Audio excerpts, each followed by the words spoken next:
It's me, Lizelle, and welcome back to my channel and to my vlog. So, ngayon guys, ang ating video or ang ating topic ngayon ay tungkol sa mga grounds regarding sa Pag-ibig housing loan. Okay? Kasi parang alam nyo, ang dami kong nababasa na comment na sobrang nag-alala talaga sila na hindi sila makapag-housing loan dahil sa mga ganito na meron silang utang. Sa tingin nyo kaya, kapag may utang ka sa Pag-ibig Fund tapos hindi mo nabayaran, ay hindi ka na qualified para sa housing loan? For sure, ang iba sa inyo, ganyan talaga ang iniisip nyo. Kasi, kumbaga siguro, naging practical na kayo ngayon sa panahon ngayon na mas maganda na yung kumuha ka ng bahay or pabahay sa Pag-ibig Fund habang meron kang trabaho, hanggat employed tayo, hanggat meron tayong pinagkukuhanan ng ating mga income, di ba? Kasi syempre sayang naman yung oras, yung panahon, kaysa yung magre-rent ka forever. Aba, makapagsalita ko, kala mo naman meron akong kinuhang housing loan sa Pag-ibig Fund. Nagre-rent hindi naman ako.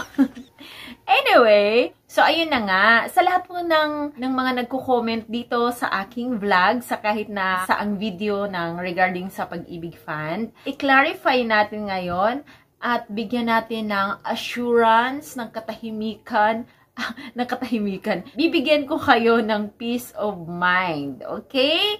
Sa lahat po ng mga nagwo-worries or nag-aalala dahil meron kayong mga Pag-ibig multi-purpose loan or short-term loan or Pag-ibig calamity loan sa Pag-ibig Fund na naiwanan ninyo, it means hindi nyo siya nabayaran ng ilang taon, and then nag-aalala kayo ngayon kasi gusto mong kumuha ng housing loan pero iniisip mo, qualified ba ako? So, wag kayong mag-alala dahil hindi isa sa mga rason or grounds ang pagkakaroon ng Pag-ibig multi-purpose loan or calamity loan or short-term loan sa Pag-ibig Fund na kapag hindi mo nabayaran ay hindi ka na pwedeng kumuha ng housing loan. Okay, so sana malinaw ang lahat sa inyo. Okay, so sana nabigyan ko kayo ng kaliwanagan, ng peace of mind. So sana meron na kayong peace of mind ngayon. Okay, so yung mga utang ninyo na hindi ninyo nabayaran dahil nawalan kayo ng trabaho sa mga panahon na yon,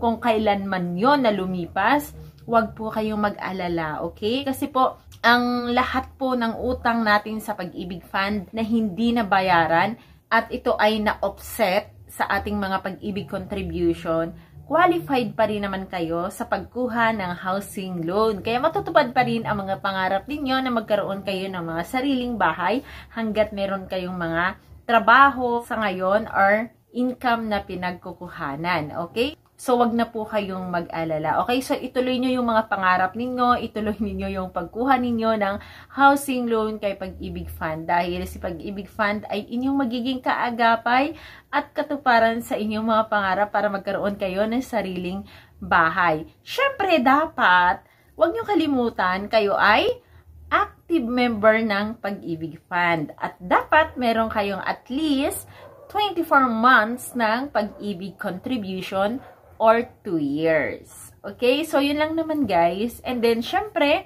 dapat meron kang active income ngayon na pinagkukuhanan. Kasi syempre, para pag ni-review ni Pag-ibig Fund yung housing loan application mo, kailangan malaman nila na ikaw ay kaya mo yung responsibilidad para makapagbayad ng housing loan monthly. So, wag na kayong mag-alala kung meron kayong mga TAV offsetting sa inyong mga multi-purpose loan or sa inyong calamity loan. Okay?